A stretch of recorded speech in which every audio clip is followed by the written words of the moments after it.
Hello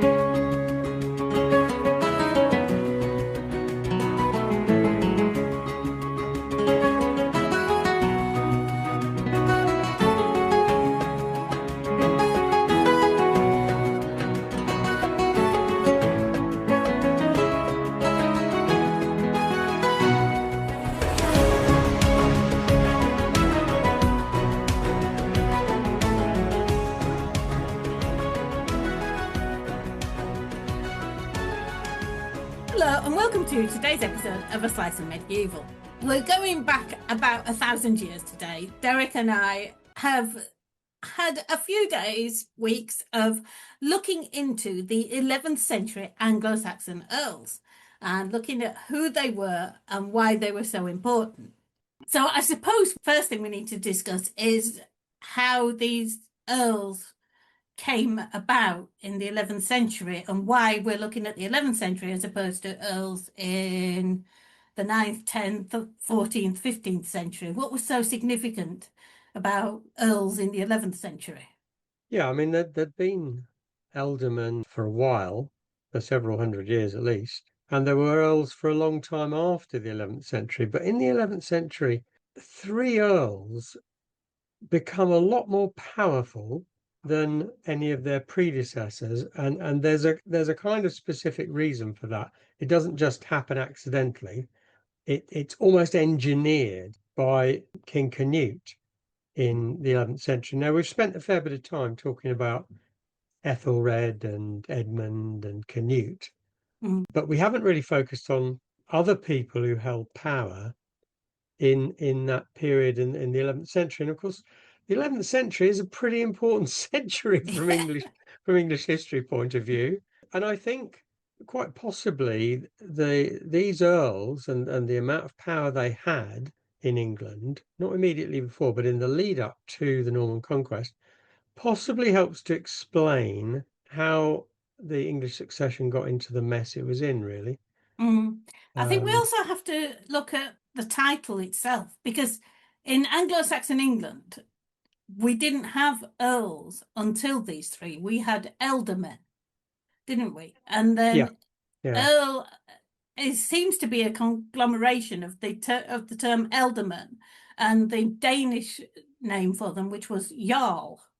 So they've changed the E from ealdorman onto jarl. But it's also, we now think of earls as being below a duke in the English peerage. But in those days, they were equivalent to the European term of duke. And I did notice that I think it was Siward of Northumberland. He's referred to as dux, i.e. duke, rather than as earl in one of the charters. So we have to get away from the idea that an earl is a mid-rank in the peerage.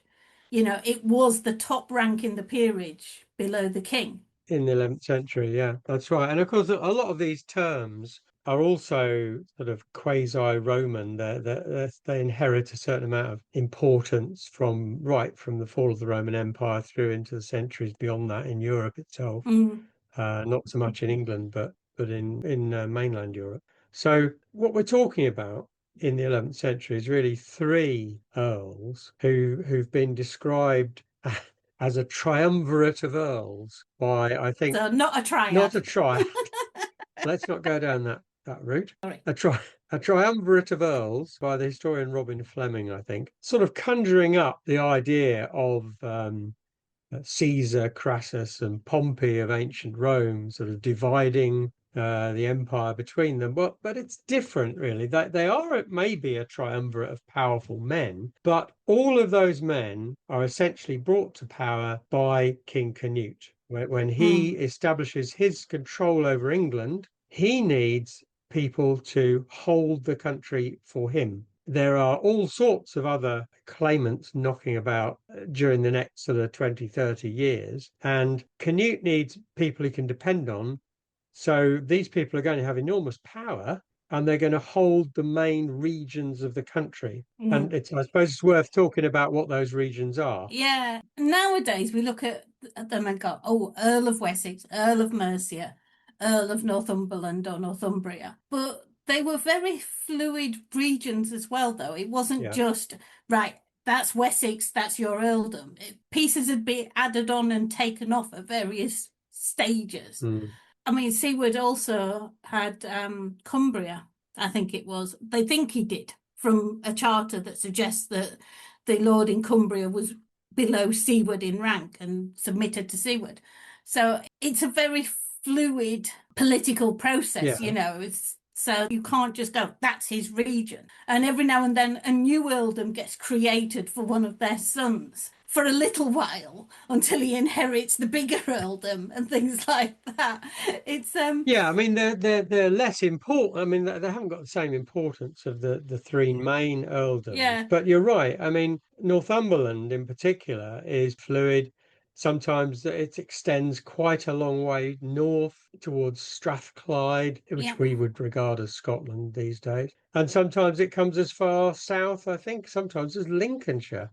Yeah. It's very, very fluid. And also the other difference between, say, Northumberland and Wessex is that Northumberland is a wild place in the 11th century. Oh, yeah. Well, I was It's always in the north is always a bit of a wild place, but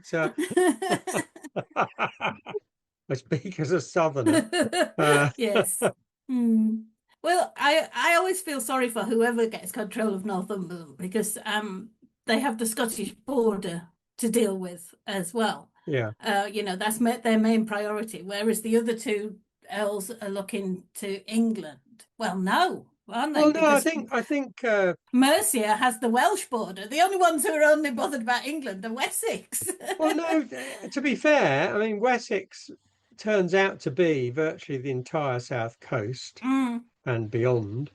And so they are sort of susceptible to if there's any incursions on the coast, that's their frontier, if you like, I suppose. But you're right. Mercia, there is an ongoing dispute, perhaps we should say, with Wales in terms of borders and lands and so on. And the big one is Northumberland, where, as we've said, it's very fluid. And one of the reasons for that fluidity is the constant sort of arguments with the Scots over who has which particular bit. And not just with the Scots, of course, but I mean, Northumberland as part of England is relatively recent in the 11th century. Yes. Therefore, it's still quite fragmented. Even within Northumberland, you've got, different parts of Northumberland, Bernicia and so on, which have been sort of cobbled together really over a period of time. Yeah. And I guess one thing we could say, I mean, Earl Siward, who is obviously one of the Triumvirate, one thing he does achieve, which many others after him don't, is he does establish firm control of Northumberland and he holds on to it intact for the duration of his rule in the north. And that's no mean feat. No, because you have to remember when he first came to prominence, Northumberland was actually in two parts. There was the south of Northumberland, of which he was Earl, and the north was held by originally Uhtred. One of them. I'm glad I got one to of say the that. Uhtred. Uhtred the Bold was actually in charge of the north from Bamborough when Cnut came to power. But that was in the northeast, wasn't it? Even then, in the northwest was a different ball game altogether. Yeah, but then Cnut had Uhtred murdered, and as you do. Yeah, and his brother succeeded him, and then his son after his brother, until I think it was then Uhtred's grandson who was killed by Siward to unite Northumberland. So you've got within England these earldoms are little microcosms of countries of their own. Oh, Siward was Scandinavian, we think, don't we? They think so. He is a bit vague. We don't really know, but yeah, he's the only one. Nobody seems to know where he came from. Got to have come from somewhere, folks. His mother and father have not been identified. No. Which is really odd because we do with Godwin and Leofric, we know more or less where they came from, at least their fathers, as with many chronicles in these times, the idea of writing down a woman's name was not a priority. No. Writing down the men's names tended to be a priority, but the women, who cared? Until it turned out that, they inherited through their women, and then suddenly you have to work out who the mother is and who the grandmother is, which does cause problems. It would have been much easier if they'd just had the habit of writing down dad, mum, and then we'd find so much, we'd know more about the relationships. It's a struggle to get anything written down at all, really. So I think we Typical now bloke. it seems to me that the difference between Siward and we haven't mentioned the other two yet, but we'll come to Earl Leofric of Mercia and Earl Godwin of Wessex. The difference between Siward and the other two is that Siward is really an out and out soldier. He's not really much of a politician. It's a fairly sort of, I was going to say simple. I don't mean simple in that sense, but straightforward sort of A to B. You want this done, right? Let's do that, and never mind too much about the political consequences. In one way, that's what Cnut wants. And for Siward, we're talking about him coming to power something like in the 1030s, I think. Yeah. And at that time, Cnut has connections to Scandinavia. He has responsibilities elsewhere apart from England. So as far as Cnut is concerned, one prime matter to be dealt with is the northern border of England, and to be kept secure, someone he can rely on. And that's Siward's role, really, is to sort of unite the north as far as he can and keep it secure. And Cnut's not really asking much more of him, is he, really? I mean, that's what he wants. No. It's a simple arrangement. Yeah, because when Canute does go to Denmark, he leaves others in charge of England. It's just Siward's job is the border. Yeah. And it has to be said, it required a strong man. It required a strong leader to do it. It did, yes. And he does have an interest in what's happening in Scotland as well, because his sister, I think it was, or most people think it was his sister, was the mother of the future king, Malcolm III Canmore. Yeah. So when Duncan I is killed in battle by Macbeth, not murdered in his bed as a 70-year-old, as a certain Shakespeare would say, have you believe, but killed in battle by Macbeth, it's Siward who actually shelters Duncan's two sons. They have their only children. I think Malcolm was about 10 when his father died. So they basically are not old enough to take on the mantle of leading the opposition to Macbeth. So they are taken south to their uncle Siward. But that gives him an interest in Scottish politics, because from that time on, not straight away, but eventually he knows he's going to be interfering in Scottish politics to put his nephew on the throne. Yeah, but presumably the purpose behind all that is to achieve influence in Scotland, to ensure there's maybe fewer border raids. I mean, there's always border raids. No matter who's in charge of which country, there's always border raids right the way through to the 16th century at least, and probably beyond. Yeah, but you do see the wisdom in encouraging Siward to look after his nephews. And Edward the Confessor reaps the fruits of that, basically, because the future King of Scots is raised in England with, the English are good. Yes, the Scots are all right, but the English are good, being poured into his ears from the age of 10 until the English actually help him get back on the throne. Yeah, but I guess in terms of motive, I don't know that you could attribute to Siward that kind of planning. I think his is short-term thinking. How can I stabilize the border? How can I ensure English influence, or my influence from his point of view, in the Scottish court? It's kind of serendipitous that later on that works out in England's favour, in Edward. But he does know, if, even as soon as the boys arrive at his court, that nurturing those boys could reap Yeah, rewards in the future, rather yeah. than sending them away and saying, "I want nothing to do with you. It's the Scottish crown. Yeah, you're my sister's kids, but she weren't my favourite sister." You know, he knows actually, if I look after you, Yeah, this could eventually make the Scottish border a lot more peaceful, yeah, and I could get great benefits from it. yeah. So, even though it's in the future and he doesn't know what's going to happen, he knows what could happen, Yes. and that it is a good idea to look after these boys, because it is that whole old idea, isn't it? That if you've got something that is going to be a bee in somebody else's bonnet, you look after it and nurture it and set it loose on the world eventually. Your enemy's enemy is my friend. Yeah. Okay, so we've said a few things about Siward, but I guess if we work our way south, we should maybe look at Leofric of Mercia. I was going to say, where does he come from? But I think we can assume a basic answer to that. But what are the origins of his rise to power in Mercia? Leofric was the son of Leofwin. I think his family come from the. I dread to say it.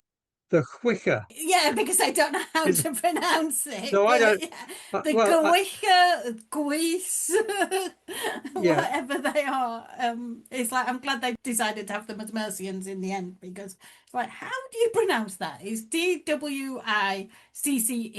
or Gwisce are the two ways I I've thought it seen was it. HWICCE. Oh yeah, there's an H one as well. That's the one I. That's the one I. That's the Yeah, one I go by. Anyway, so as you can see, so that they're from that was the tribe, I think, that they descended from. so his father's prominent in part of Mercia, I guess. Is that right? Yeah, in Worcestershire, I think it was. Leofwin had been created ealdorman in 994 by Ethelred II, and he was one of those who actually retained his rank when Canute came to power. Yeah.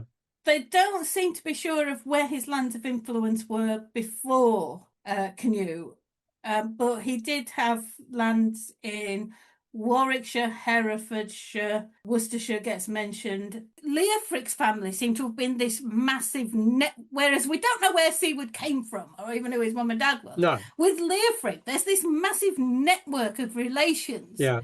Throughout Mercia. His great nephew was Abbot of Peterborough, and his links with Crowland and Spalding, and Yeah. it takes a lot of unraveling. But none of that made him Earl of Mercia, did it? No. He had a connection with. Did he not have a connection of some sort with Edric Striona, the world's greatest traitor? Yeah, well, that seems to be where his main influence came from. He inherited or succeeded to Edric's earldom. I think Edric Striona was Earl of Mercia, wasn't he? He was ealdorman of Beginning, Mercia. Ealdorman of Mercia. And so, yeah, that seems to have been where Leofric got the earldom of Mercia from, even though his father had lands in Mercia as well. Well, yeah, I guess he had the connections, is what you're saying. Mm.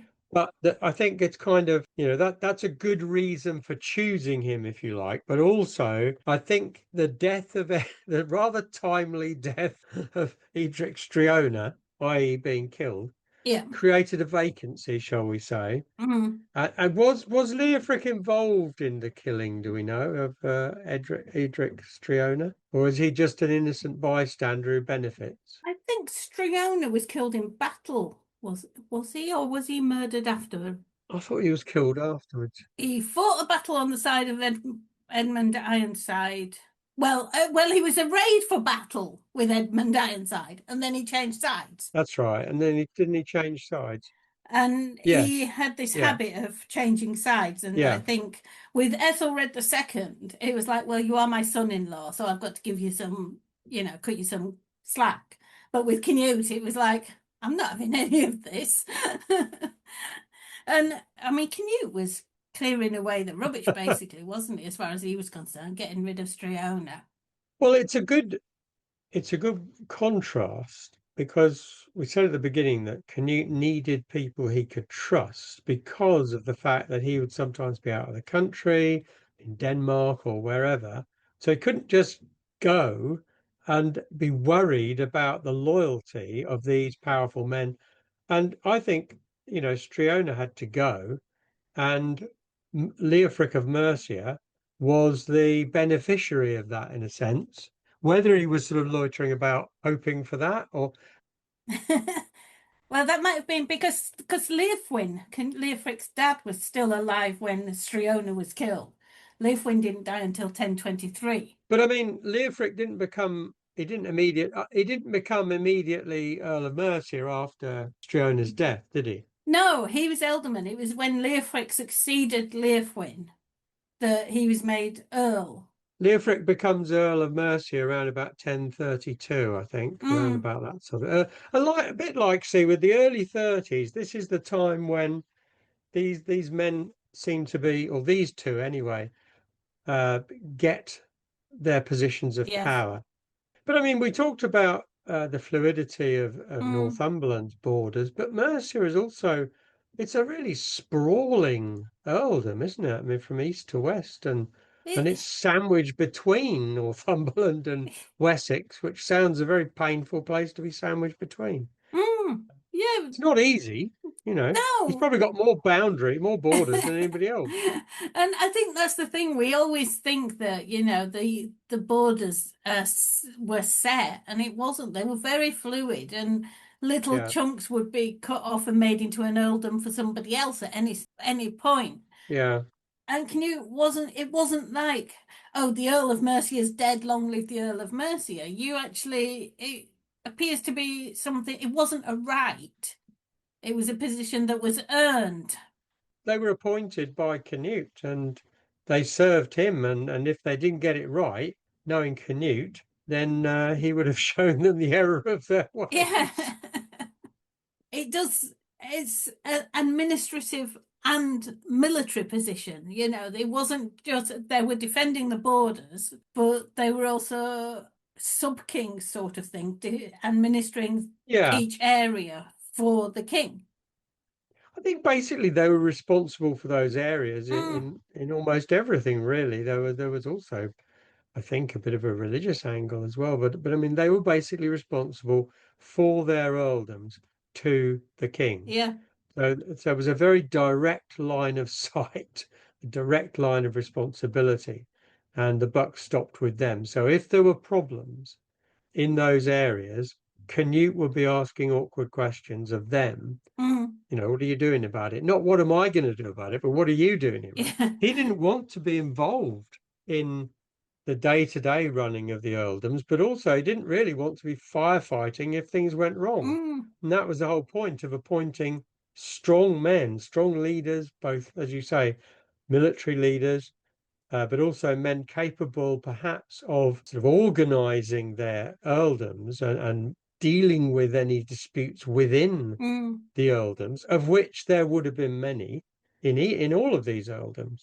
So the third one then of our triumvirate is the one who really we could have started with in a way, because Earl Godwin became Earl of Wessex much earlier, well, a fair bit earlier than the other two got their earldoms. Mm. I think he was almost not, maybe if maybe not at the moment Canute became king, but within a couple of years of Canute becoming king, Earl Godwin was, I think, probably seen, as well as being appointed as Earl of Wessex, I think he was probably seen as a mainstay of Canute's support. Yeah.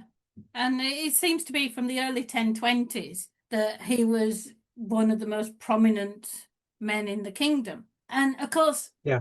unlike the other two, Leofric does have marital relationship with Canute through his son Alfgar, Mm. but who married a relative of Canute's first wife, Elfgifu of Yes. Yeah. Northampton. So he would have that eventually. But Godwin seems to have risen to power. He's it looks like Godwin was noticed by Cnut in his during his Danish expedition in 1019. Yeah, as a soldier, really, initially, and that's not unusual, is it, in these times, for your ability as a soldier to give you But prominence. then, and as a result, Godwin was allowed to marry or offered in marriage Githa Thorkild's daughter, who just happens to be Cnut's sister's sister-in-law. So her brother was married to Cnut's sister. So she's extended royal family. She was the yes, exactly. Earl Ulf, a Danish earl or jarl, I suppose. Ulf was her brother, wasn't he? And he was married to Estrith or Astrid, Cnut's sister. Cnut's sister. Yeah. So as you say, kind of royal family once removed, adjacent to the royal family. So basically, Denmark's later king Svein Estrith's son was Githa's nephew. Let's not go there. That sounds. Let's not muddy the water too much. I think we were there. Let's go.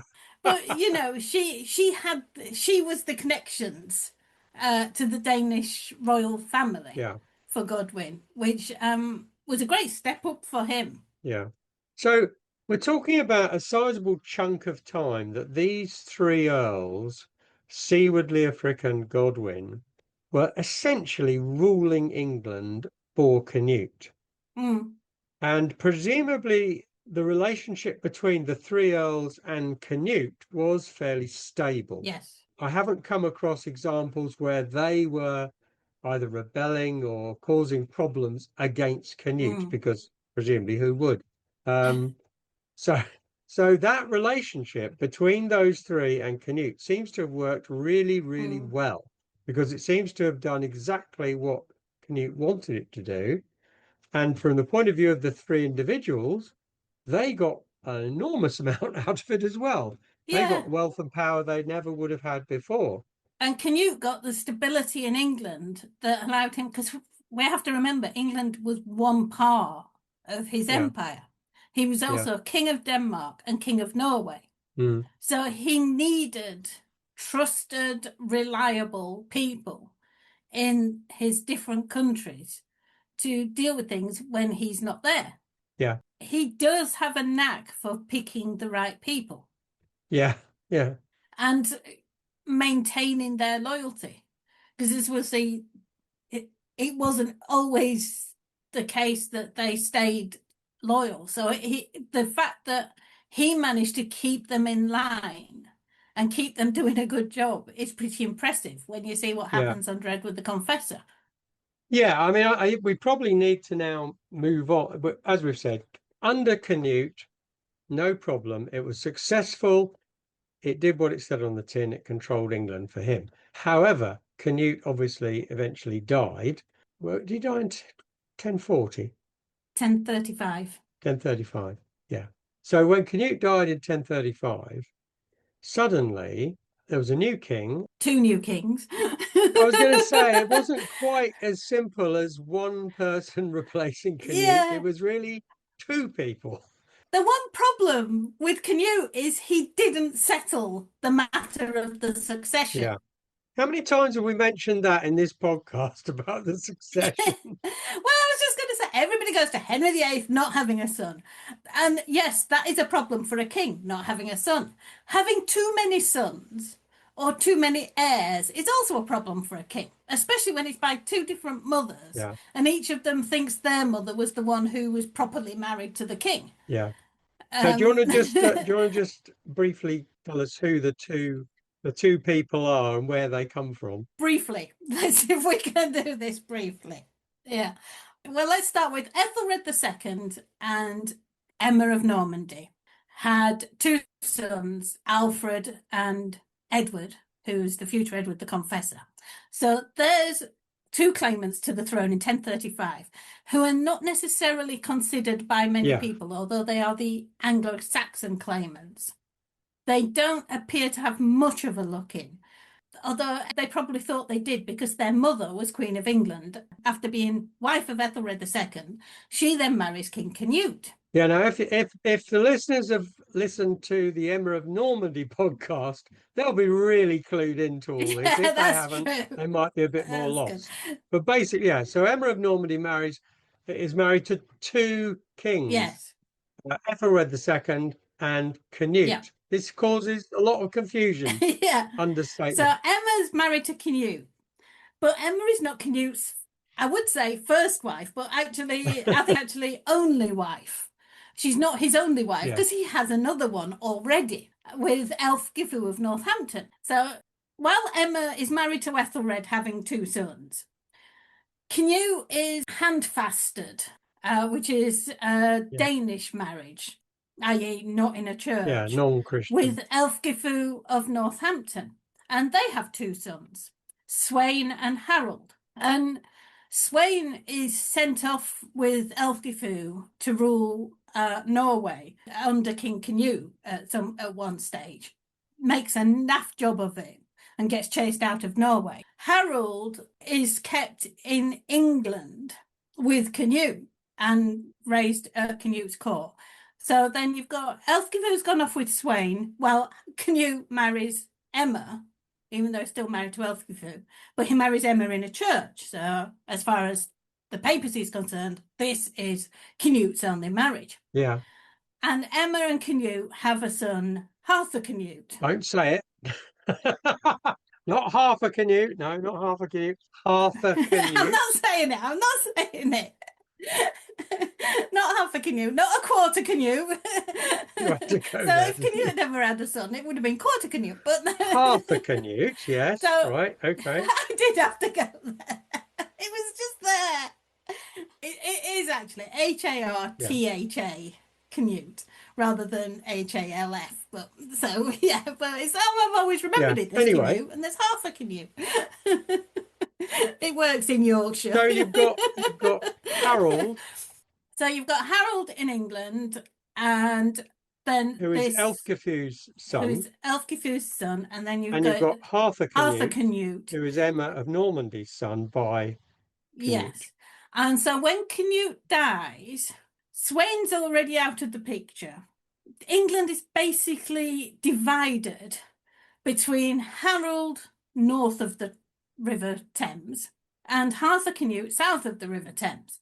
And Emma is actually the one holding the south for Harthacnut because he's away in Denmark. Yeah. Fighting and having the time of his life. And he's been in Denmark for most of his childhood, from what we can tell. Yeah. You know, and it looks like it may be that Canut's idea was that Harold had England and Harthacnut had Denmark. But Emma was eager for Harthacnut to have England and held the south of England for Harthacnut. But Leofric and Siward both supported Harold, didn't they? Yes. Well, Harold... By the way, just to clarify again, this is Harold the First. Yes. Sometimes known as Harold Harefoot, ridiculously. But Harold the First, son of Elfgifu, supported by Leofric, supported by Siward. But clearly, if you are Emma of Normandy, you want to back your son by Canute, Harthacnut, as king. And Godwin, I think, supports Harthacnut. Well, I think the thing is, Godwin sort of hasn't really got much choice because the land that's held for Harthacnut is the land it's basically Wessex. Basically Wessex. You know, and Emma establishes herself at Winchester. Yeah. So right in the centre of Godwin's Wessex. So Godwin's appears to support Harthacnut initially, but then he gets disillusioned because Harthacnut doesn't seem that eager to claim England. In that he keeps getting messages going, when are you coming? When, you need to come. You need to come and claim England because otherwise it's going to be Harold's. And Harthacnut doesn't turn up. And Harold's like, well, stuff it. I'll have the whole lot then. I mean, effectively, Harold is king in those first years after the death of Cnut, isn't he? I mean, that's the practical outcome is that Harold's king. Yeah, he's king, and Arthur Canute is sort of seen as an under king with a little bit of England. Yeah, yeah, But when he doesn't come to even claim that little bit of England, and I suppose it's fair enough, Harold is the older brother. yes. It's just Emma sees it as she was the legal wife, Yeah, as and far as Emma's Harold, concerned, this is an illegitimate son. yeah, Harold is an illegitimate son because it's not a. who has Yeah, no claim yeah, to England. But Arthur Canute doesn't seem that bothered about England anyway. Like I say, he seems to have been mostly raised in Denmark. yeah, So that seems to have been where his heart was yeah, anyway. His main aim when Canute died was to consolidate Denmark, not grasp hold of England. yeah. Now, eventually, Godwin didn't have much choice but to support Harold. Mm, It was a fait accompli, really. I mean, so in the end, even though it doesn't last very long, all three earls, three major earls, are backing Harold because there's not much choice. yeah. I mean, he effectively is king, but then he dies. Mm, And so you're left with Arthur Canute. Is he going to be the king? There are other people floating about. You mentioned earlier Alfred and Edward, the sons of Emma of Normandy by Ethelred II. So mm. we've got these Anglo-Saxon heirs who I think are both in Normandy, if I remember rightly, at that time. They were in 1035, Yeah. yes. 1037, things get a little bit confusing, shall we say. Because depending on what version you read, Emma sends a letter to Edward and Alfred and tells them to come and claim England. Now, I strongly suspect that this letter was a forgery, and Emma later claims that the letter was a forgery because it just doesn't seem. She wants Arthur Canute to be King of England, and she keeps sending to him, come and claim England. Yeah. So why on earth she'd send a letter to Alfred Yeah. and Edward saying, come and claim England, when she wants Arthur Canute to be King of England? Yeah, I mean, the one thing Emma wasn't was stupid. Mm, And I can't see how it helps her to invite both Arthur Canute and Edward or Alfred to come and claim the throne. It just muddies the water even more. yeah. The last thing she wants is instability. She's not going to benefit from that. Yeah, exactly. So Edward decides, yes, I'm coming, and he takes ship and he sails to various points on the south coast, decides the information he's been given is untrue and it's not friendly and it's not safe, and sails back to Normandy. Whereas Alfred actually lands in England and marches into England anyway with his men, Yeah. and meets supposedly Earl Godwin at Guildford. Yeah. Other people suggest that, yes, he did come on Emma's invite, but it was just to see his mum, which, whether it was to see his mum or to claim England, I don't know, but it didn't end well. Because at Guildford, he gets handed over to Harold Harefoot, who blinds him and castrates him and sends him to a monastery where he dies of his wounds. Mm. Now, there's this murky bit in all of this, which is Godwin's role. Yeah. Because some argue that he was meeting Godwin as Emma's representative to give him the situation in England and help him claim the throne, whereas others argue Godwin was a spy for Harold, and it was Godwin who handed Alfred over to Harold for punishment and death. Yeah, you can see why these two contrasting views have emerged, really, because it's easy to argue that Godwin had only reluctantly accepted Harold because he had no choice, and therefore maybe it's possible Godwin was looking for an alternative to back. Yeah. But equally, the way things have gone under Canute suggests, why would Godwin risk all when he'd gone over to Harold anyway? And, why would he suddenly decide, well, I'll pluck somebody else out of nowhere and support them as king, when there was still half a Canute in existence as well, as you said earlier? I mean, he's not disappeared yet. Yeah. So why would Godwin risk everything by trying to back Alfred? You're then looking at a pretty close civil war, I would have thought. If Mercia and Northumberland, with all their resources, are against you, it's not going to be easy, is it, to conquer England for Alfred? So it doesn't sound quite like Earl Godwin to me. He's usually fairly canny, although, as we'll see, he's quite capable of getting himself into a bit of a political mess with the best of them. It doesn't make sense unless, of course, Godwin thought originally that Alfred would arrive with a massive army from Normandy, you know, that the Norman dukes would support him and send an invading army with him. And it was only when that invading army didn't materialize that he thought, actually, this isn't going to work. I better cut my losses and hand him over to Harold, because better he die than me. I suppose that he thought, seeing as they were in the south, he only had Mercia to worry about. Siward, he probably thought, would just have to accept whatever was decided between Wessex and Mercia, because he was so far north, you know. He's got to cross Mercia and bring an army down, by which point everything will be decided one way or the other. I guess the other thing is we've said this before on the podcast, when we look back at this, we still kind of think of England as an entity, Yeah. indivisible entity. But if you're Godwin, maybe you think about, and even for that matter, Leofric and Siward, No. you think of your own domain as what's really important. And this idea of England as a political entity is negotiable. And maybe, as far as Godwin's concerned, Wessex is what really is important. And if Alfred takes Wessex, there is then a political entity called Wessex, and it's split off from the rest of the country, and then they see how far they can push north. It's possible. And then he's a kingmaker, so you know.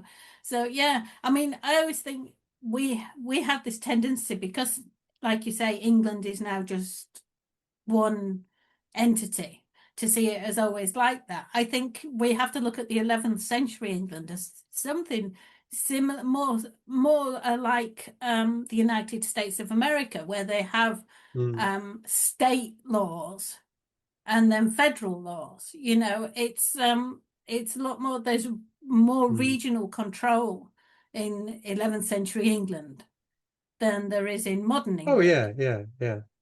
And I guess you could also argue that Godwin had put his faith in Harthacnut, and Harthacnut just hadn't delivered. He was still out of the country, and Godwin's position was weakened because of his earlier support for Harthacnut. So yeah, I mean, all these things you can argue. At the end of the day, we don't know, basically.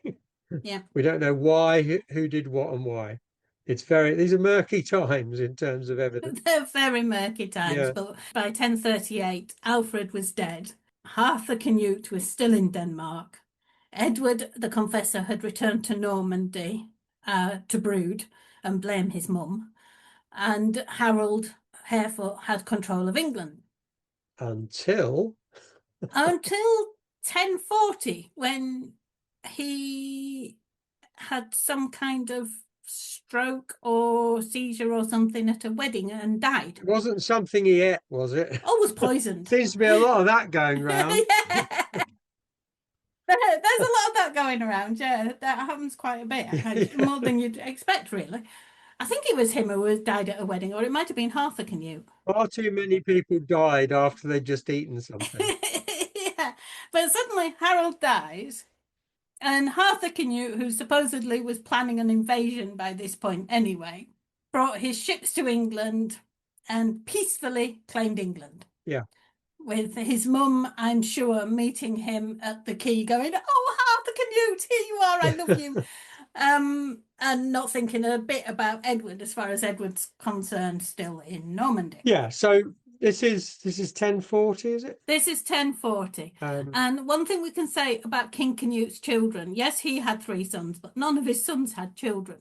So this is why Harold died unmarried with no children, and only about in his 30s, I think, as well. Not his Cnut's sons didn't live very long. No, not very old. So the crown was left to his brother, and Arthur Cnut comes over and claims the throne peacefully. Emma is again the power behind the throne, advising Arthur Cnut on England because Yeah, he hasn't lived in England for a long time, so he actually needs his mum who knows the political landscape. yeah, And the Earls, Godwin, Leofric, and Siward, are still in power yeah, and still retain their yeah, positions. Well, when Arthur Cnut did come back, one thing he did was have his brother's body dug up, Harold Harefoot, and thrown into the Thames marshes. And it was Earl Godwin who was given that task because Leofric was thought to be too close to Harold Harefoot to actually be asked to do it. Because Leofric's son was married to a relative of Harold Harefoot, whereas Godwin's family were related to Cnut and Arthur Cnut rather than Harold. So it was just like, you've got to pick an earl to dig up your half brother and throw him in the marsh. And you're deciding which one's more loyal and likely to do it, and which one's going to turn around and say, I don't find that's a bit distasteful, if you ask me. So Leofric was the one who wasn't asked because they thought he'd find it distasteful. Where was Harold buried? I can't remember. I think it was for some reason I'm thinking St. Paul's, but it was in London. Was St. Paul's there then? The old St. Paul's, I Mm. suppose, was there. Yeah, because Ethelred the Um, Second was buried there. yeah, yeah. The old wooden one was Yeah. there, wasn't it? Yeah. So But yeah. So Godwin's a bit of a fixer, isn't he, really? yes, yeah. Bit of a fixer. You want Who should we anything get to dig doing? up Harold's body? Yeah. Let's get Godwin to do it. Not that I imagine Godwin was there himself with a spade, No, he but would have sent somebody to do it, but it was his task rather yeah, than Leofric's. But Arthur Canute, again, is unmarried and childless, and rather than taking a wife, actually decides to invite his half brother Edward to England to be his heir. interesting idea. Yeah. So I don't know what it was about King Canute's sons, but none of them liked the idea of marriage. What was? Do you think that was Emma of Normandy's idea that she sort of whispered in Arthur Canute's ear? Why don't you get Edward over?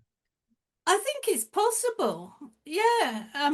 But I think she'd be more likely to go, you need to get married. And I'm surprised that if she didn't parade a whole load of girls in front of him, Yeah. to try and get him to choose one. It just seems odd that her choice was bring Edward over rather than get married and have children. Well, unless she decided that, she wanted to restore the line of Ethelred II, Mm. the Anglo-Saxon kings. But I don't see that as, I mean, Emma had been married to Canute for a long time. She had invested a lot in Arthur Canute. You'd kind of think that ship had sailed and that she was really committed to the Danish line. But maybe Arthur Cnut said, I'm not getting married, Mum, so we need a different idea. And she said, well, bring Edward back and he can be your heir. Do we know that Arthur Canute didn't want to get married, or are I'm you just just assuming it assuming based on that? the fact he didn't get married. But then again, he wasn't actually. What would he have been in 1040? About 20? He couldn't have been that old No. because Emma only married Canute in 1017. 1017. So he could only be in his 20s, early 20s. So, you could argue, and this is not the first time we've talked about this either in the Middle Ages, you could argue that he hadn't really got round to it. He hadn't got round to marriage. And if you're in your early 20s, I don't care who you are, you don't expect to die shortly. No. So I think it's all too easy for us to read into what does happen, Mm, motives which aren't there. yeah. And I think you're right. He was probably just he hadn't got around to it. Perhaps his mother did urge him to marry, But but then why bring Edward back? He obviously had decided he wasn't going to marry, because otherwise you wouldn't you wouldn't bring back a rival as your co-ruler if you were planning on having children of your own. I'm not sure about that because why not bring Edward back into the fold? Bring him to court. Keep your friends close and your enemies closer. Mm, Why not have Edward there? Better to have Edward there than have him in Normandy yeah, plotting opposition. yeah, So I don't see it as a bad idea yeah. And I personally. suppose then when you do eventually marry and have children, you can have him strangled or If whatever. absolutely necessary, yes. You know, you can have him as soon as you've got a son in the cradle, you can smother him. So if he's there, if he's in Normandy, he's causing trouble. Call me a wimp, but I don't think strangling somebody should be the first option, really. I think we I think we can push that further down the line Talking about the of 11th possible century. actions. Okay, stabbing him. Okay, so when then in the end, a couple of years later, Hmm. Arthur Canute dies, young again. So yeah, so then Harthacnut dies in 1042, I think it was, and the throne is left to his half brother Edward, later known as Edward the Confessor. Yeah. The thing is that always amuses me a bit is for all we know, there was some fantastically skillful poisoner out there who just got rid of Harold, who got rid of Arthur Canute to clear the way for an Anglo-Saxon Mm. king. But we've no evidence that that was the case, and I just made that up. So we've got That's how conspiracy theories. conspiracy theories, yeah. So in 1042 we have a return to the Anglo-Saxon royal house. The line Hmm. of Ethelred II is restored. And I guess if you're a Dane or of Danish extraction or have, been a big supporter of Canute and Half Canute and so on, you're going to have to cope with that because, as we've said, there were no sons of these sons of Canute. So his line sort of more or less dies out and it hands the throne back to the Anglo-Saxon line of descent. Yeah. Now Edward is then is then gifted this kingdom, and the three big earls, Siward, Leofric, and Godwin, are still there, as Yes. is his mother, Emma of Normandy. But when Edward becomes king, he's not got a lot of wiggle room because these three earls are by then very, very entrenched in their Yes. positions. And he's kind of stuck with that, if whether he likes it or not. Perhaps he did, Mm. perhaps he was happy about it, perhaps he wasn't. But I suspect that with his Norman upbringing, because he spent the early part of his life, formative years really, in Normandy, I suspect he was not big on particularly Godwin, but any of these earls that Yeah. he inherited.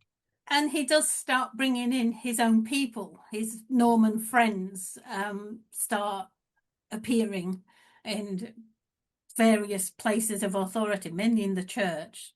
Yeah. Um, And this causes friction, doesn't it, with the earls? it does. But at first, I mean, the Earls find, all three of them find a common ground with Edward Yes. in Emma.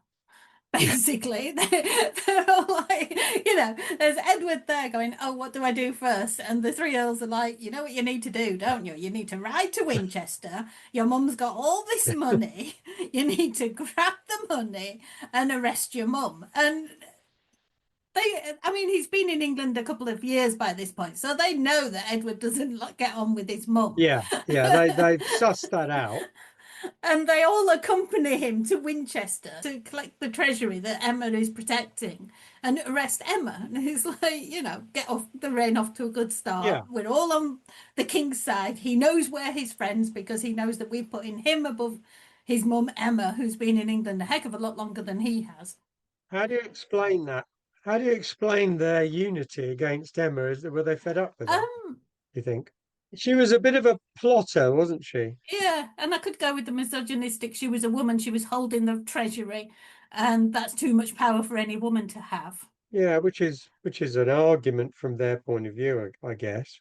Or with the fact that it was Emma who helped smooth the way for Harthacnut's succession and then Edward the Confessor's succession, and they think it should be their role. Yeah, Or that they just want to make sure that Edward won't listen to Emma because they've had 2 years of Harthacnut listening to Emma, and yes, they want to be the ones to advise the king. Edward's already against his mum. They just need to push him over the edge. yeah, Just push him that little bit further, and then they've got the king to themselves. yeah. And the thing is, Edward comes across to me, he's not my favourite King of England, shall we put it that way. You get the impression that he was given the title Edward the Confessor he built Westminster Abbey, and you've got to give him That was something. post the reign, wasn't it? I Yeah, mean, he wasn't Edward the whole sanctification or yeah. whatever, and all the rest of that comes long, long Mm. after Edward's But the reign. propaganda machine worked really well in that nobody looked at actually what he did. And then when you look at Edward the Confessor, he didn't have as strong and stable a reign as, say, Cnut. And Cnut had, yes, he inherited the earls from Cnut and Cnut's sons, but he didn't have that authority to control the earls Yeah, yeah, that Cnut had. Because this is where they've been working in the background more or less most of the time through Cnut, Harold, and Harthacnut. But then you get into Edward the Confessor's reign, and suddenly they're the ones who are directing policy, fighting battles, particularly with Wales, yeah. and causing mayhem. Well, yeah, but it's part of the human condition, isn't it? That a new man comes along Mm, and his advisors who've been there forever will say, right, well, what we need to do is this. We know this because we're experienced. You've just come along, you've no idea how to rule, but we've been doing this for, yeah. 10, 15 years, whatever. So we're advising you to do this because it's the best thing to do. We know this. He doesn't know it Mm, because he's new. And from his perspective, he feels that he's being controlled, which he is, of course, or they're attempting to control him. mm, Hence as you said earlier, the yeah. gradual introduction of some Norman advisors. But yeah, the reign of Edward really, I think, changes after 1050, 51, when there is a big falling out between Edward on the one hand and Godwin on the other. Godwin, very well situated Yeah. in control of Wessex, gives him very good access to the king. He's also married off his daughter to King Edward. So he's kind of cementing his position Mm-hmm. in relation to the royal house. So obviously, any sons that Edward has, Yeah. should Edward have any sons, any sons of Edward will be related to him as Mm. well. So Godwin is kind of sort of Yeah. maybe not making a play for power, but he's certainly entrenching his line close to the royal line. Yeah. And he wants to be the power behind the throne. Yeah, yeah. And not just the power behind Edward's throne, but the power behind the future. Mm. And in this endeavor, he does not really have the support of either Leofric or Siward, does he? No, and he doesn't seem to realize that Edward is not so happy at the amount of influence that Godwin has as Godwin is. You know? Yeah. Yeah, but Godwin falls out with Edward big time in what, 1051, I think? 1051. There's a visit from Eustace of Boulogne, and Eustace visits Edward the Confessor, and then he goes back to Dover to take ship home. And he upsets the people of Dover. His idea is they should look after my people and my soldiers, and they should just let them stay in their houses and things. And he forces his people force their way into the houses in Dover for billeting. And the people of Dover appeal to Godwin because Godwin is their earl to come and help them out. And so Godwin does. So then Edward the Confessor's a tad miffed that Godwin is attacking one of his guests, and basically falls out with Godwin. And then you have this incident where Godwin raises an army to face Edward the Confessor. Yeah. But Edward's got Leofric and Siward on his side facing Godwin, and there's this standoff. And the problem is that Edward probably could fight Godwin, but the Earls, Leofric and Siward, are like, yes, we need to stand up to Godwin. Yeah. And they come to this deal where Godwin's exiled. Yeah, I've got the sort of impression, rightly or wrongly, that Edward really wanted to fight Godwin. And if he'd had the firm backing of Leofric and Siward, I think he would have done. But Leofric in particular, I think, suggested that this was not a very good plan because it was going to end in an awful lot of bloodshed. You know, people were going to die, all sorts of things were going to go wrong, which you couldn't predict. Because once you fight, you know, all predictions go out the window. Yeah, that's the thing. Once battle is engaged, that's it. You cannot predict the outcome. So Leofric said he should put it to the Witan, the council, and they should decide. And that, I think, is how Godwin was exiled. Godwin being Godwin, not really that pleased about that situation. But didn't Edward set aside his wife, Edith? Didn't he set her aside at the same time? Yeah, as soon as Godwin was exiled, he sent her to a nunnery, to a convent. Yeah, now that kind of suggests to me that he did feel that Edith had been forced upon him. Either that, or he just didn't really want to marry anybody, which is possible. It is, because what is he with these blokes in the 11th century? I mean, married. Come on, seriously? Yeah, it is an odd one because they hadn't got any children by this point, even though they'd been married for 6 years. He sends her to a nunnery, and it's whether or not there's a suggestion that it says he's going to seek a divorce, but he doesn't. And he sees that because Godwin helped him get the throne in the first place, he married Edith because the suggestion is he didn't have an option. He had to be so grateful to Godwin that he had to marry Edith. Yeah. And his first chance to get rid of Edith was when Godwin's exiled and he sends her to a nunnery. But he doesn't divorce her. No, but does he not divorce her because he doesn't really have time before Godwin is back in the country again? Well, there is... And he takes her back again, yeah, exactly. When Godwin comes back. When Godwin comes back, so...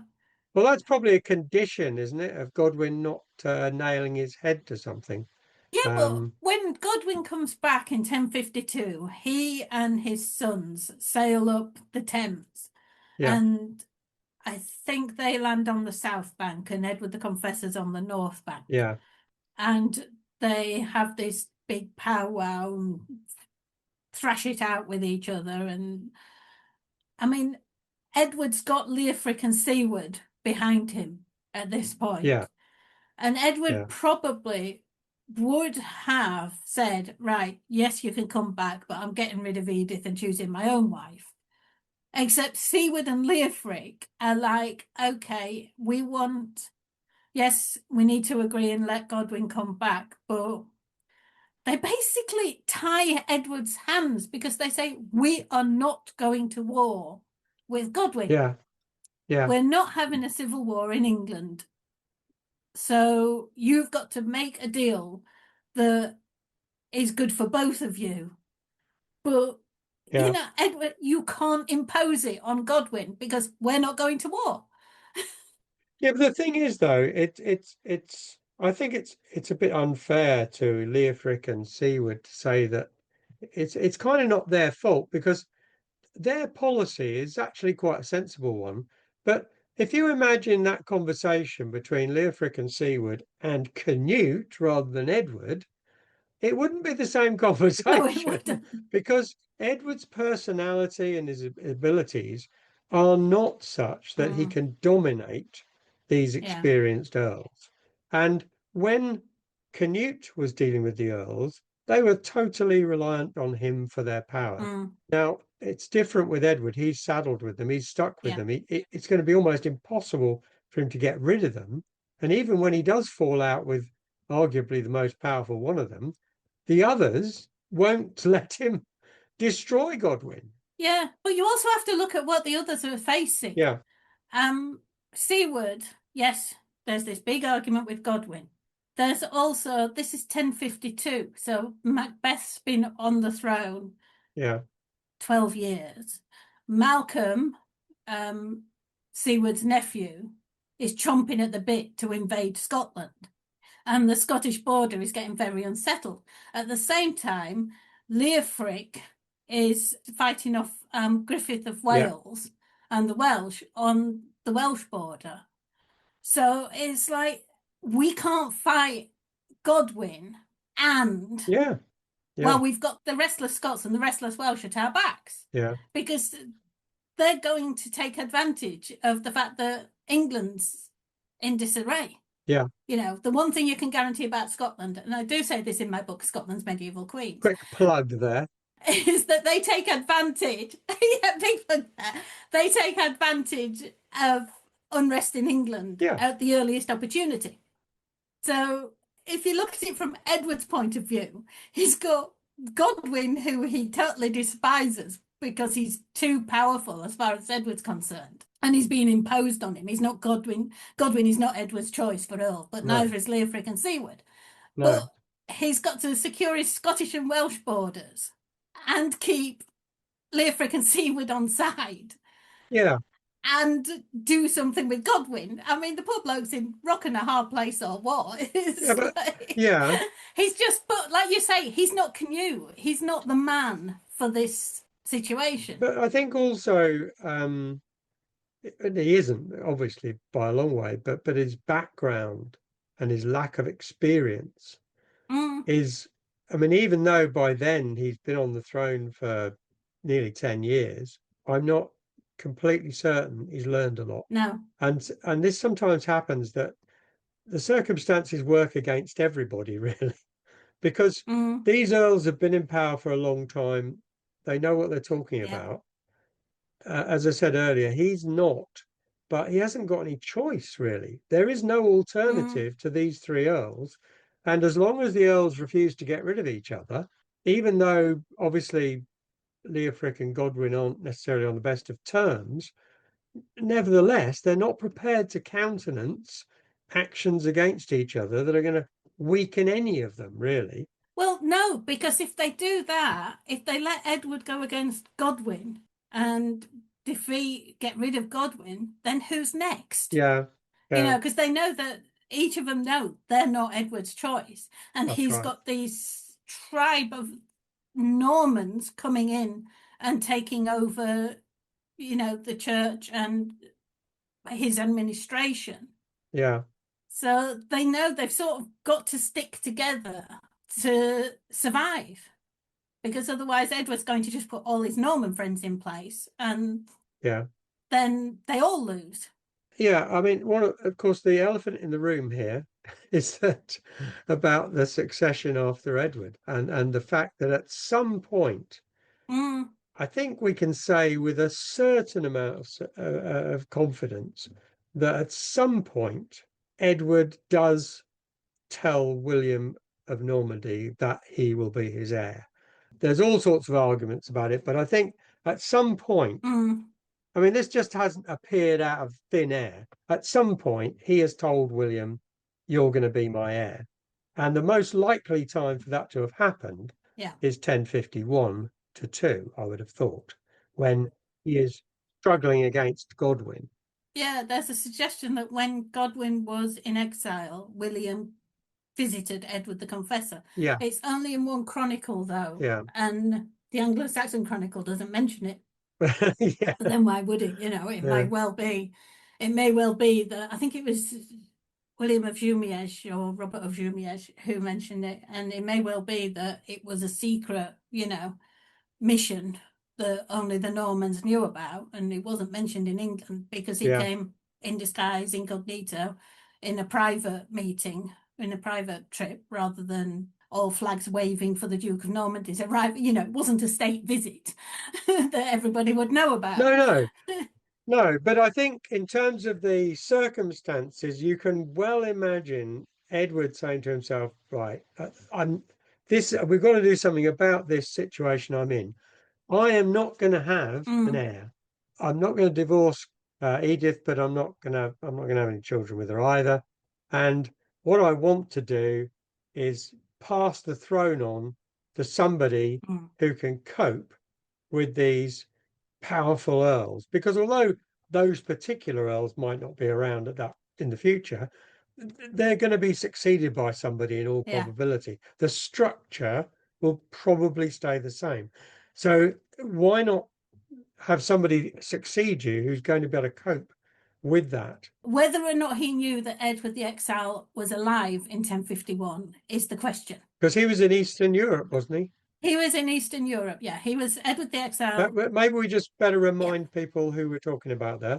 Edward the Exile was the surviving son of Edmund II Ironside. So it was Edward the Confessor's nephew.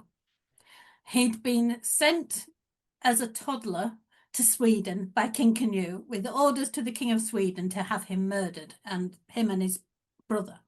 And instead of murdering them, because, what King of Sweden wouldn't balk at the idea of murdering toddlers, he sent them further east out of Cnut's purview.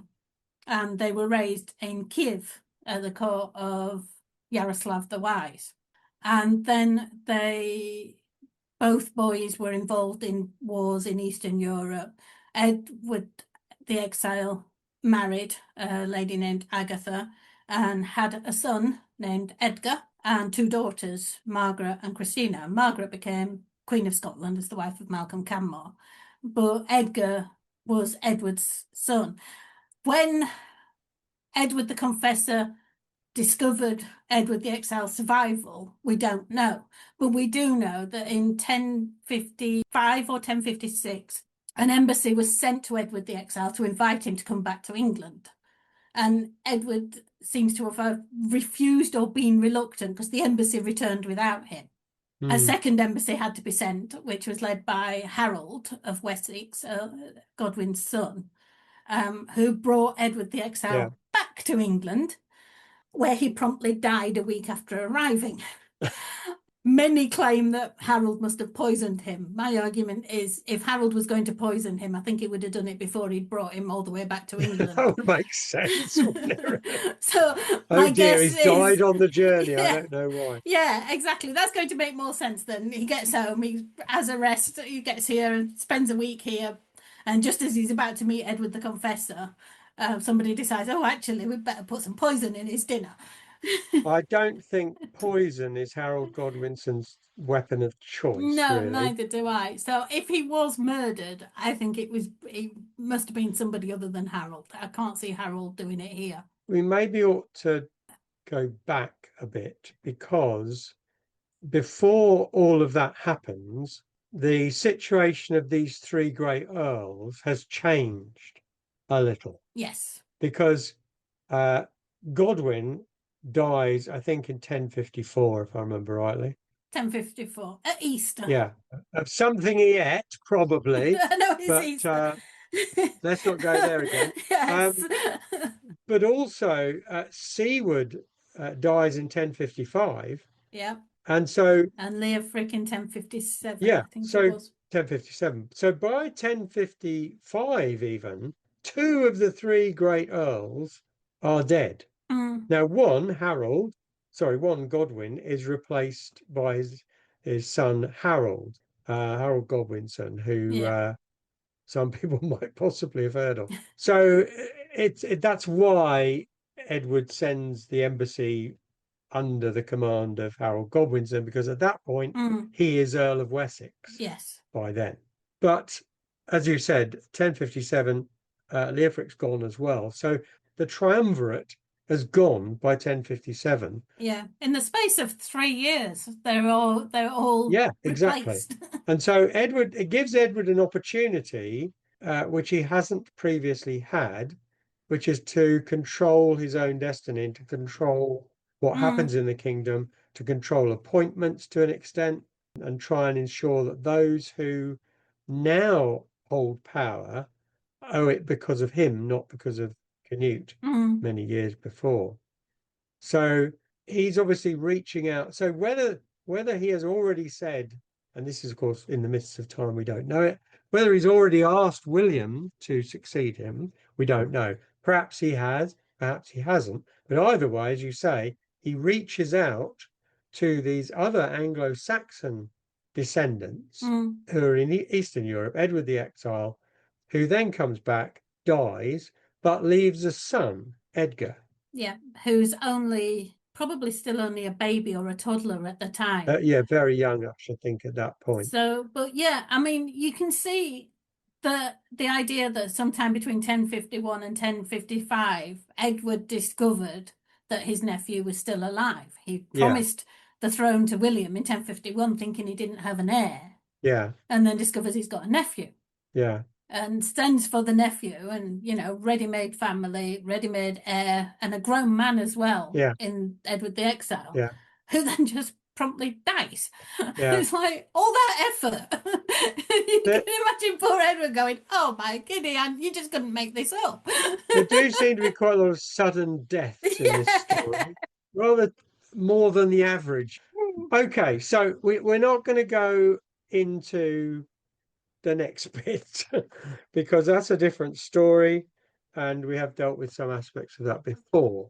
And we have covered that before, yeah. But so we've got Godwin dies in 1054. I think he suffered a stroke by the look of it. The horrible history said he ate cake, saying, "If I choke by this piece of cake, then yes, I murdered Alfred." Yes. Yeah, I think that might be a bit legendary.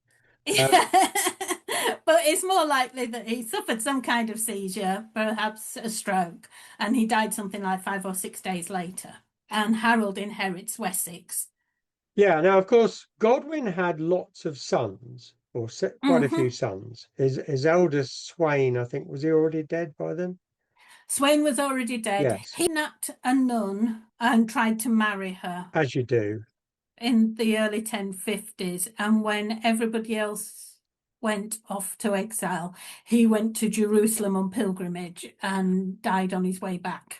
Harold's the second son. Yeah, so Harold is the man who has the kudos, has the strength, has the loyalty of others to do it. Now, Siward is a different case. Siward hasn't got a son, I don't think. Has he got a son? He has got a son. He's got one. He actually had 2 sons. But isn't only one alive at that point? Yeah, Osbjorn, had been sent into Scotland to fight against Macbeth. And he did win a battle, but unfortunately he got killed in the battle. Yeah. And Siward was really concerned about where his wound was, because he actually asked the person who brought him the message that his son was dead, did he get the wound in the front or in the back? And he rejoiced that the wound was in the front, because he hadn't been fleeing from the enemy in that case. So Osbjorn is killed, and his younger son is still only a child. Yeah. And that's Waltheof. Waltheof, yeah. Never know how to pronounce it. So, well, I guess however we pronounce it, it won't be as they pronounce it, so we won't worry about it. So his younger son Waltheof is too young to be Earl. So Edward has got kind of a way in there if he wants a way in, but we won't go forward with all of that. What I'm trying to get to is the fact that the succession of those earldoms is not necessarily as straightforward as Wessex. No, Mercia, you've got Leofric dies and his son Alfgar becomes Earl of Mercia. Alfgar has 2 sons and a daughter, still alive, Edwin and Morcar, and his daughter Ilgith. Alfgar succeeds Leofric. Yeah, But then, yeah, but does he die quite soon afterwards or not? yeah, he doesn't. He dies. Oh, I can't remember what year when he dies, but it's something. I think it's the early 1060s, something Yeah, like 1062. Um, yeah. Okay, so but basically, my point was that Edward did get back an element of control mm, once the three big earls died. yeah, Although the rider to that obviously is that Harold Godwinson became very much the prominent nobleman in the kingdom in almost every way. mm, Although we've said the three main earls, three big earls, the triumvirate are gone, I guess that the legacy of that is Harold's power, Harold Godwinson's yeah, power, and the fact that he doesn't have rivals of, when you look at Godwin, Siward, and Leofric, you kind of think of them as three heavyweights mm, that, balance each other out a bit. But when Harold becomes Earl of Wessex, he hasn't got two rivals or yeah, contemporaries in charge of Mercia and Northumberland who are going to rival his power and authority. And that, I guess, is the legacy of the mm, triumvirate, is that you have one person who emerges from it as not all powerful, obviously, but as yes, history will show afterwards, who was the dominant person at that time. It's interesting that's how it worked out. That this whole system, which was designed by Canute to mm, hold England secure, eventually sort of dissolves into a situation where one man dominates the entire kingdom. yeah. So much so that he can eventually claim the crown. Yeah, yeah. But and he couldn't do that if there were people, of the comparable importance and weight and power. After Leofric, Alfgar doesn't have the same power as his dad did. With Siward, Edward has the chance to impose his own person on Northumberland, Yeah. who's his choice. So as much as we might say, well, Edward is stuck with these earls and they're dominating Mm, what he can do up to the early 1050s. So, it's not his fault. It just he can't cope with it. But when he actually does hmm have an yeah, opportunity to exert control, to exert his influence, to be honest, he does a pretty poor job of it in many respects. Yes, the kingdom is still intact, and he passes on yeah, the kingdom intact after what, 24 years as king? A mm, long time. yeah, But whilst he passes it on intact, it's a hospital pass, really. He passes it on intact, but he's left such a mess with the succession. It's bound to be difficult. mm, So yeah, the earls did their bit. yeah, I think that worked. The triumvirate of earls worked. yeah. It was a successful policy, definitely under Canute. Yeah, but it required a strong ruler to direct the ship, as it were, to control what they were going to do. Edward the Confessor comes in, and it's like, oh, actually, you're all doing it already, and what's my job? I think that was his problem. He didn't see the value in what the earls were doing individually, and he saw it as encroaching on his authority. Yeah, kind of didn't understand it in a Hmm. way because not only did Canute go to Denmark or Norway or wherever, but Canute also went to Rome. Yeah. He was confident enough in his control of England in his absence that he could just go to Rome and Hmm. I think he saw the Pope and so on. And that tells me that that is a confident ruler who knows that things will be absolutely fine in his Yeah. absence. And all the wheels start falling off when Canute dies. I mean, Hmm. it's not just Edward's fault. It's the whole setup from Harold, Arthur Canute, No. and Edward, that this system can't really sustain. It's too fragmented. The leadership is fragmented. Yeah. Okay, so there's not much more to say about that, is there, really? No, I think we've covered it. We maybe could do a podcast on what happens next, but we'll see. So thank you for listening to that. I hope we've made it clearer rather than murkier about the triumvirate of earls in the first half of the 11th century.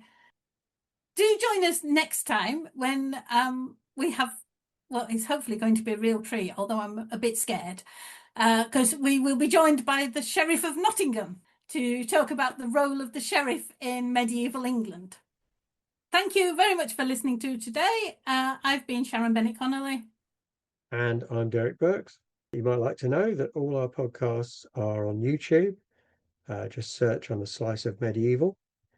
And don't forget to subscribe either on YouTube or on your favourite podcast provider. And it'd be great if you could give us a like or a comment if you have a minute. Thanks for listening.